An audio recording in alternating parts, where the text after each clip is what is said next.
السلام علیک یا ابا عبداللہ۔ اعوذ باللہ من الشیطان اللعین الرجیم، بسم اللہ الرحمن الرحیم، الحمد للہ رب العالمین، السلام علی الحسین وعلی علی ابن الحسین وعلی اولاد الحسین وعلی صحاب الحسین۔ ناظرین گرامی، السلام علیکم ورحمۃ اللہ وبرکاتہ۔ آپ دیکھ رہے ہیں ہمارا پروگرام جمال کربلا، جو جناب زینب سلام اللہ علیہا کی شہادت کے سلسلے سے ہم نے ایک پروگرام کسٹمائز کیا ہے آپ کے لیے، اور اس میں ہم تذکرہ کر رہے ہیں جناب زینب نے کربلا کے میدان سے لے کر شام کے بازار تک جو کچھ بھی دیکھا، اس میں انہیں کیا جمال نظر آیا، جس کی بنا پر جب دشمن نے انہیں تانا دیتے ہوئے یہ کہا کہ کیا تم نے دیکھا تمہارے اللہ نے تمہارے ساتھ کیا کیا، تو بی بی نے جواباً کہا کہ میں نے جمال کے علاوہ اور کچھ نہیں دیکھا۔ ہم کوشش کر رہے ہیں کہ ان تمام جمال کو آپ کے سامنے رکھیں تاکہ ہم بھی اس سے انسپریشن لے سکیں اور اپنی زندگی میں مشکلات میں جمال ڈھونڈ سکیں۔ اس گفتگو میں ہمارے ساتھ خواہر تفسیر فاطمہ رضوی بنی ہوئی ہیں۔ آئیے پھر سے گفتگو کا آغاز ان کے استقبال سے کرتے ہیں۔ السلام علیکم خواہر۔ علیکم السلام ورحمۃ اللہ۔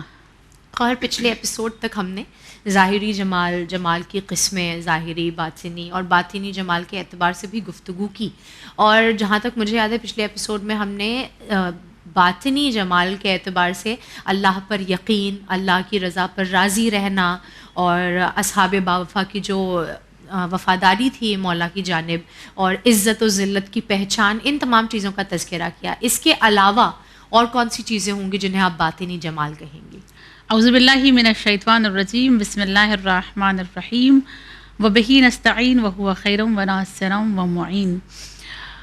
پروردگار عالم نے ہمیں اور آپ کو ضمیر نام کی ایک چیز دی ہے، واہ، جو ہمیں بار بار یہ بتاتا ہے کہ صحیح کیا ہے اور غلط کیا ہے۔ بے شک انسان کا ضمیر کبھی بھی غلط چیزوں کو قبول نہیں کرتا۔ جی، اگر انسان غلط کرے بھی تو یہ ضمیر اسے بعد میں احساس دلاتا ہے کہ تم نے یہ غلط کیا ہے، ملامت کرتا ہے۔ اور اسی ضمیر کی وجہ سے ہم اور آپ کہیں نہ کہیں برائی کا راستہ چھوڑ کر اچھائی کے راستے پر آ جاتے ہیں۔ ہم اگر کرب و بلا کی سرزمین پر دیکھیں تو جتنے بھی شہید تھے وہ سارے کے سارے باضمیر تھے، واہ، اور ان کے ضمیر نے انہیں وہ بصیرت عطا کی تھی کہ جس کے ذریعے سے وہ حق اور باطل کی صحیح پہچان کر سکے۔ اور ان کے حق اور باطل کی پہچان کو، یا یوں کہہ دیا جائے ان کی بصیرت کو، جناب زینب کبریٰ نے اپنی نگاہ میں جمال سمجھا۔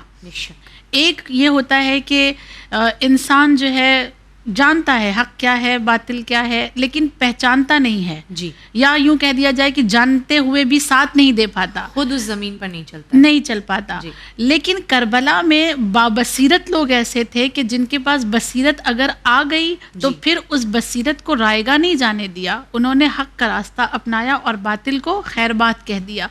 یہ ایک بہت بڑی چیز تھی جو بی بی زینب دیکھ رہی تھی کہ ان کے پاس بصیرت ہے، اور بصیرت ہونے کی وجہ سے ان کے اندر جو ایک چیز پیدا ہوئی تھی وہ کیا؟ اپنی ذمہ داری کا احساس۔ جی، جس کے پاس جیسی بصیرت ہوگی اس کو ویسی اپنی ذمہ داری کا احساس ہوگا۔ کربلا کی سرزمین پر 90 سال کے ضعیف، 80 سال کے ضعیف، 60 سال کے ضعیف، 32 سال کا جوان، 18 سال کا کڑیل جوان، 13 سال کا نوجوان، اور 6 مہینے کا کم سن، یہ سارے کے سارے جو تھے ان سب کو معلوم تھا کہ میری ذمہ داری کیا ہے، کیا بات ہے۔ یہ جو ان کے اندر ذمہ داریوں کا احساس تھا جو جاگ چکا تھا اور جس کو انہوں نے ادا کیا ہے، یہ شہزادی زینب کبریٰ کی نگاہ میں جمال بن کے آیا۔ ان کی یہ بصیرت اپنے لیے نہیں تھی خواہر، میں کہوں گی کہ یہ آنے والی آئندہ تمام لوگوں کے لیے ایک مثال تھی، اور اسے بھی جمال کہنا ہوگا ہمیں کہ انسانیت کو جو باضمیر بنا گیا ہے وہ کربلا ہے، کہ صرف ان اصحاب کے ساتھ وہ ضمیر ختم نہیں ہو گیا، ان کے ساتھ وہ واقعہ ختم نہیں ہو گیا، بلکہ رہتی دنیا تک جب جب یہ واقعہ امام حسین کا یہ جملہ یاد آئے گا کہ مجھ جیسا تجھ جیسے کی بیعت کبھی نہیں کر سکتا، تب یہ جمال ابھر کر سامنے آتا رہے گا۔ اور کربلا والوں نے جو اپنی ذمہ داری کا احساس کیا اور قربانی دی، آج ان کی ذمہ داری کا احساس دیکھتے ہوئے عزاداروں کے اندر بھی اپنی ذمہ داری کا احساس جاگا ہے. یہ کیا جمال تھا نا کہ جو آج تک باقی ہے. بالکل، بے شک. وہ جمال جو کربلا والوں کے اندر بی بی نے دیکھا، اس کو آج بی بی عزادار کے اندر دیکھنا چاہتی ہیں. اور کچھ عزاداروں نے واقعاً شہیدوں سے یہ درس حاصل کیا ہے کہ ہماری ذمہ داری کیا ہے. ذمہ داری کا احساس جب 6 مہینے کے بچے کے اندر آیا تو جیسے ہی وقت کے امام تنہا ہوئے اور وقت کے امام نے کہا حل من ناصر ینصرنا، تو اس نے خود کو جھولے سے گرایا اور آواز دی لبیک یا حسین. آج کے دور میں بھی ہماری اور آپ کی اولین ذمہ داری یہ ہے کہ پس پردہ جو حسین ہے، جن کی صدا حلمن کی آج بھی فضا میں گونجتی ہے، ان کی آواز پر آواز ملاتے ہوئے ہم بھی یہی کہیں لبیک یا حسین، کیونکہ یہ ذمہ داری کا احساس ایک حسن ہے، ایک خوبصورتی ہے. کیوں؟ اس لیے کہ یہ ذمہ داری کا احساس ہر ایک دل میں نہیں آتا، ہر ایک دل اس کو اپنا نہیں سکتا، ہر انسان اپنی ذمہ داری کو نبھا نہیں سکتا. مگر کربلا کی سرزمین پر جہاں ایک طرف شہداء نے اپنی ذمہ داری کا احساس کرتے ہوئے اپنی ذمہ داریوں کو نبھایا ہے، وہیں دوسری طرف آپ خواتین کو دیکھ لیں، عورتوں کو دیکھ لیں کہ انہوں نے کس طرح سے اپنی ذمہ داری کو انجام دیا ہے.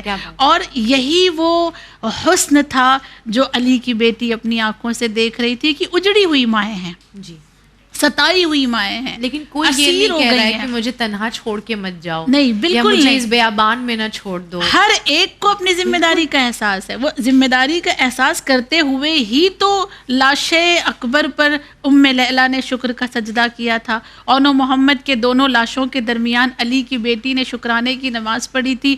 یہ اس لیے کہ یہ اس وقت ان کی ذمہ داری تھی. جلتے ہوئے خیام میں خیام کا جل جانا اور پھر جلتی ہوئی ریت پڑی رہنا اور اس ریت پر نماز شب کا ادا کرنا، علی کی بیٹی کا، ان بیبیوں کا جو ابھی چند گھنٹوں پہلے اجڑ گئی ہیں، یہ کیا ایک خوبصورتی نہیں ہے کہ ان کو ذمہ داری کا احساس تھا. ایسا نہ ہو کہ اگر ہمارے اعزاء قربان ہو گئے، شہید ہو گئے تو ہم اپنی ذمہ داریوں کو بھول جائیں. نہیں، انہیں معلوم تھا کہ ردا نہیں ہے، مگر ذمہ داری یہ ہے کہ اسلام کو باحجاب کرے، اسلام کو چادر اڑائے. ہمارے پاس طاقت و توانائی نہیں ہے، مگر ہماری ذمہ داری کیا ہے کہ ہم نماز شب کو ادا کر کے لوگوں کو پیغام دیں کہ نماز ہی اصل میں دین کا ستون ہے. یہ جمال تھا، جمال باطن جو علی کی بیٹی دیکھ رہی تھی کربلا میں. بہت مشہور سی ایک کلپ ہے جو اکثر ہمارے سوشل میڈیا پہ بھی گھوما کرتی ہے کہ ہم کہتے ہیں، اور ہم میں سے بعض لوگ کہتے ہیں اے کاش ہم کربلا میں ہوتے، اے کاش ہم کربلا میں ہوتے. اس پہ وہ کس ذاکر یا عالم کا جملہ ہے مجھے نہیں پتا، مگر بہت مشہور ہے. وہ کہتے ہیں کہ یہ کاش میں کربلا میں ہوتا، ٹھیک ہے جذبہ اپنی جگہ، مگر آپ کے بھی وقت کا ایک حسین ہے، بے شک، وہ روز آواز دیتا ہے. آپ اس کے لیے کیا کرتے ہیں آپ یہ بتائیے. اگر آپ اس کے لیے کچھ کر رہے ہیں تب شاید آپ کربلا میں ہوتے تو کچھ کر لیتے، اور اگر آپ اس کے لیے کچھ نہیں کر رہے ہیں تو پھر یہ کاش صرف کاش ہی ہے. بے شک، بے شک. اور یہ ذمہ داری کا احساس جو آپ نے بتایا خواہر، اگر ہم چاہیں کہ اس میدان میں اگر ہم تھوڑا سا پیچھے ہیں، نہیں ہے ہمیں اپنی ذمہ داریوں کا احساس، تو کیسے کیا جا سکتا ہے ذمہ داریوں کا احساس؟ اگر ائمہ کی احادیث کے ذریعے سے اس بات کو سمجھنا چاہیں کہ ہم ایک ذمہ دار انسان کیسے بن سکتے ہیں یا اپنی ذمہ داریوں کو ہم کیسے سمجھ سکتے ہیں، تو اس کے لیے ہمیں 4 چیزوں کو سمجھنا ہوگا. حدیثوں کے جملے کہ اگر کوئی انسان 4 چیز کو سمجھ جاتا ہے تو پھر وہ اپنی ذمہ داریوں کو بھی سمجھ جاتا ہے اور اپنی ذمہ داری کے میدان میں آگے بڑھ کر وہ ذمہ داریوں کو ادا بھی کرتا ہے. وہ 4 چیزیں کون سی ہیں؟ سب سے پہلے وہ اپنے منعم کو پہچانے. منعم یعنی نعمت دینے والا، یعنی پروردگار عالم. جب تک یہی نہیں سمجھ میں آئے گا کہ نعمت دینے والا کون ہے، ہمارا منعم کون ہے، ہمارا خالق کی طرف ہے، وہ کیسے سمجھ میں آئے گی. تو سب سے پہلی ہماری ذمہ داری ہے کہ ہم اپنے منعم کو پہچانیں. جب خالق کو پہچان جائیں گے تو پھر ہماری اپنی ذاتی ذمہ داری کو پہچاننا آسان ہو جائے گا. دوسرا یہ ہے کہ اگر ہم نے منعم کو پہچان لیا ہے تو پھر اس کی نعمتوں کو پہچانیں، اس نے کون کون سی نعمتوں کو دیا ہے اور اس نعمت کا مقصد کیا ہے. وہ نعمت کیوں دی گئی ہے. مثال کے طور پہ کربلا ہمارے لیے نعمت ہے. بالکل ہے. یہ کربلا کیوں دی گئی ہمیں؟ جب تک ہم یہ نہیں سمجھ پائیں گے تب تک ہم عزاداری کا مقصد نہیں سمجھ سکتے ہیں. مثال کے طور پہ ولایت سے اہل بیت ہمیں دی گئی ہے. اس سے بڑی کوئی نعمت ہو سکتی ہے؟ بے شک نہیں، کوئی نعمت نہیں ہے. لیکن یہ ولایت ہمیں کیوں دی گئی ہے؟ جب تک اس کا جواب ہمارے پاس نہیں ہوگا ہم اپنی ذمہ داریوں کو نہیں سمجھ پائیں گے. تیسری چیز جو ہمیں اپنی ذمہ داری کا احساس دلاتی ہے وہ یہ کہ خدا ہم سے کیا چاہتا ہے. ٹھیک، وہ ہمارا خالق ہے، اس نے ہمیں نعمتیں دی ہیں. اب وہ ہم سے چاہتا کیا ہے؟ اس نے نعمتیں ہمیں دی کیوں ہے؟ وہ بدلے میں ہم سے کیا چاہتا ہے؟ بدلے میں ہم سے کیا چاہتا ہے؟ یہ تیسری چیز ہمیں سمجھنی ہے کہ آخر اس کا تقاضا ہم سے کیا ہے. چوتھی چیز جو سب سے زیادہ اہم ہے اپنی ذمہ داری کو سمجھنے کے لیے وہ یہ کہ ہم ان چیزوں کو سمجھیں کہ وہ کون سی چیزیں ہیں جو ہمیں دین سے خارج کر دیں گی. ہاں، آج ہم ان چیزوں کو تو جانتے ہیں کہ ہمیں کون سی چیز دین کے اندر لے جائیں گی. جی ہاں، انٹری کا راستہ ہمیں معلوم ہے، دین کے اندر داخل ہونے کا راستہ ہم جانتے ہیں. لیکن کچھ چیزیں ایسی ہیں جو ہمیں دین سے بالکل ایگزٹ کر دیتی ہیں، باہر نکال دیتی ہیں. ہم جب تک ان چیزوں کو نہیں سمجھیں گے کہ دین سے کون سی چیز ہمیں باہر نکال رہی ہے تب تک ذمہ داری کو ہم نہیں سمجھ پائیں گے. اب اگر آپ سوال کر سکیں جی ایگزامپل کے طور پر آپ کو اگر کچھ بیان کریں کہ وہ کون سی چیز ہوگی مثلاً کہ ہمیں دین سے خارج کر دے گی، ہمیں دین سے نکال دے گی. حساس معاملہ ہے، بہت ہی حساس ہے، بہت ہی نازک معاملہ ہے. اس معاملے کو اس طرح سے ہم سمجھ سکتے ہیں کہ نصیری امیر المومنین کو بے انتہا محبت کرتے تھے جی، اور اللہ بھی یہی چاہتا ہے کہ امیر المومنین کو پیار محبت کیا کی جائے. جی ہاں. ٹھیک ہے، لیکن محبت میں کتنے آگے بڑھ گئے کہ انہوں نے عشق امیر المؤمنین میں آ کر امیر المؤمنین کو ہی خدا کہہ دیا. کیا اب وہ دین کے دائرے میں رہ گئے؟ نہیں، دین کے دائرے میں وہ نہیں رہے. دین کے دائرے سے وہ خارج ہو گئے، وہ دین سے باہر نکل گئے. کچھ چیزیں ایسی ہوتی ہیں ہمارے درمیان جو ہمیں دین سے آہستہ سے باہر نکال دیتی ہیں اور ہمیں خبر بھی نہیں ہوتی ہے کہ ہم دین سے باہر ہو چکے ہیں. لہٰذا ہمیں ان چیزوں پر غور کرنا چاہیے کہ وہ کون سی چیزیں ہیں، وہ کون سے اعمال ہیں جو ہمیں دین سے خارج کر دیں گے. ٹھیک ہے، تو اگر یہ 4 چیزیں ہمارے پاس آ گئیں تو ہم بھی ایک ذمہ دار عزادار بن جائیں گے انشاءاللہ. کیا یہ ذمہ داریاں صرف اللہ کی طرف ہیں؟ مجھے لگتا ہے کہ یہ ذمہ داریاں ہمارے لیے رشتوں میں بھی اگر ہم جان لیں تو بھی ان کو بھی ادا کرنے میں بہت ساری آسانی ہو سکتی ہے. اور یہ ضروری نہیں کہ صرف گھر کے بلکہ ہر مومن سے معاشرے میں صرف اللہ کی جانب نہیں، ہر ذمہ داری جو ہم پر عائد کی گئی ہے اس کو سمجھنے کے لیے یہ چاروں چیزیں ہمارے لیے کافی ہو جائیں. بے شک یہ 4 چیزیں جس میں اللہ یہ کہہ رہا نا میں تم سے کیا چاہتا ہوں، تو وہ ساری چیزیں آ جائیں گی اس میں کہ اللہ شوہر سے کس طرح سے سلوک چاہتا ہے، بچوں سے کس طرح سے چاہتا ہے کہ تم ان کے ساتھ بیہیو کرو، یا اللہ معاشرے کے ساتھ تم کو کس طرح سے دیکھنا چاہتا ہے، تمہارے پڑوسیوں کے ساتھ کس طرح سے دیکھنا چاہتا ہے. یہ ساری چیزیں اس میں آ جاتی ہیں. چھوٹی سی حدیث ایک بیسٹ کنڈکٹ آف لائف ہے. بے شک یہی ذمہ داری کا احساس غور آپ نے جو کہا کہ یہ ایک بہت بہترین دین ہے کربلا کی ہمیں، اور یہ اصحاب باوفا میں وہاں موجود تھا. میں چاہتی ہوں آپ کسی ایک صحابی کا ذکر کریں یہاں پر، یا کسی ایک شہید کا ذکر کریں یہاں پر جس میں یہ ذمہ داری کا احساس موجود تھا زمین کربلا پہ. ہم دیکھیں تو سارے کے سارے ایسے تھے تبھی تو شہید ہوئے. بالکل، سب کے اندر ذمہ داری کا احساس تھا، ہر ماں کے اندر ذمہ داری کا احساس تھا تبھی اپنے لال کو قربان کر دیا ہے، ہر بھائی کے اندر ذمہ داری کا احساس تھا.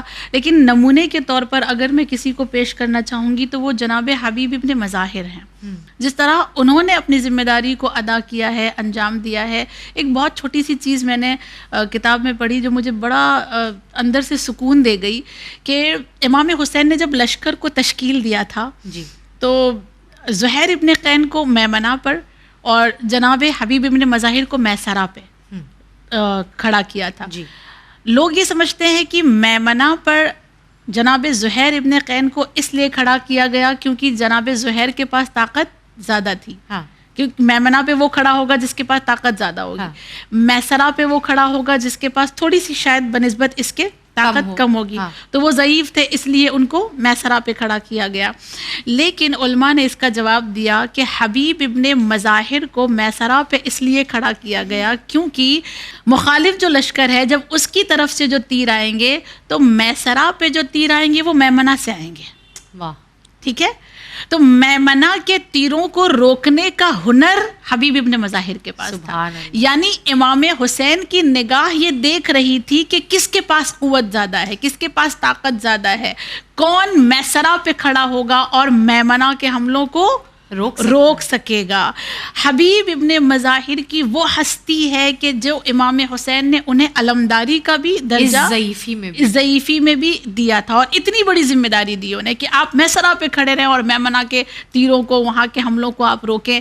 کتنا امام حسین کے دل کا یہ سکون رہے ہوں گے.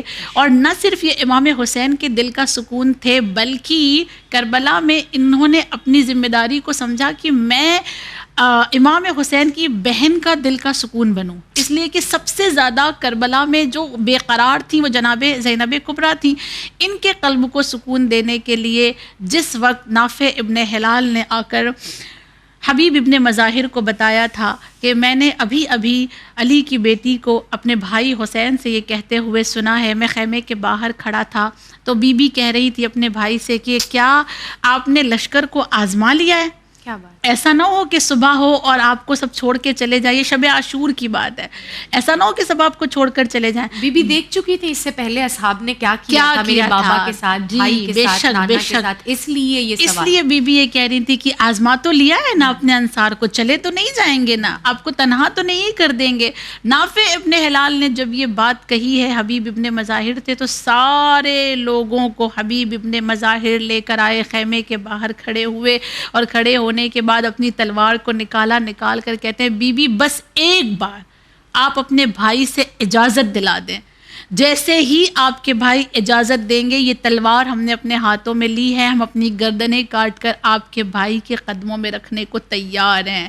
یہ ذمہ داری انہوں نے ادا کی ہے کہ جہاں جہاں علی کی بیٹی کا دل پریشان ہو جائے وہاں یہ تسکین دی ہے انہوں نے. اور یہ سب سے بڑی ذمہ داری تھی ان کی جو انہوں نے ہمیں اور آپ کو بتائی ہے کہ ہمیں کیسے اہل بیت کے دل کا سکون بننا ہے, بہت عمدہ. ہمیں اہل بیت کے دل کو تسکین کیسے دینی ہے, ہمیں کس طرح سے ان کو یقین دلانا ہے کہ نہیں ہم صرف آپ کے ہیں, ہم دنیا کے نہیں ہیں, ہم دنیا کی لالچ میں نہیں جائیں گے, ہم دنیا کی رنگینیوں میں کھو نہیں جائیں گے. جس وقت اہل بیت ہمیں بلائیں گے ہم اس وقت اپنی گردنوں کو کاٹ کر ان کے قدموں میں رکھنے کے لیے تیار ہیں.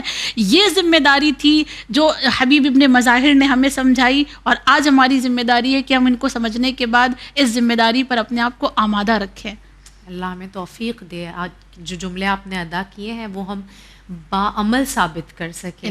صرف ان چیزوں کو سننا, یعنی اچھی باتیں اچھی تو ہر کسی کو لگتی ہیں, اللہ نے ہر کسی کی طینت میں اچھائی رکھی ہوئی ہے بے شک, مگر دراصل اچھا وہ ہے جو ان چیزوں پر عمل کر لے جائے. بے شک. تو اسی دعا کے ساتھ خواہر آج کے اس ایپیسوڈ کو یہیں روکتے ہیں. آخری ایپیسوڈ ہے جس میں چند اور سوالات میرے پاس بچے ہوئے ہیں, وہ آپ سے دوبارہ دریافت کریں گے. تب تک کے لیے آپ کا بہت بہت شکریہ. جزاک اللہ. ناظرین اکرام, یہ ہمارا چوتھا ایپیسوڈ تھا جمال کربلا کے اعتبار سے, جہاں ہم نے ایک بہت ہی خوبصورت نقطہ دیکھا, ذمہ داریوں کا احساس جو دراصل انسان کو دیگر مخلوقوں سے جدا کر دیتا ہے. مجھے لگتا ہے انسان کے اشرف المخلوق ہونے کی ایک بہت اہم وجہ جو ہے وہ یہ ہے کہ اسے اپنی ذمہ داریوں کا احساس اللہ نے کروایا ہے, اور پھر اشرف المخلوقات میں بھی وہ اور اشرف تب بن جاتا ہے جب وہ حجت خدا کے لیے اپنی ذمہ داریوں کا احساس کرتا ہے.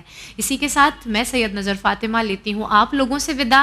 آپ دیکھتے رہیے چینل ون. ہم دوبارہ حاضر خدمت ہوں گے اس پروگرام کا آخری ایپیسوڈ لے کر. ضرور دیکھیے گا. فی امان اللہ.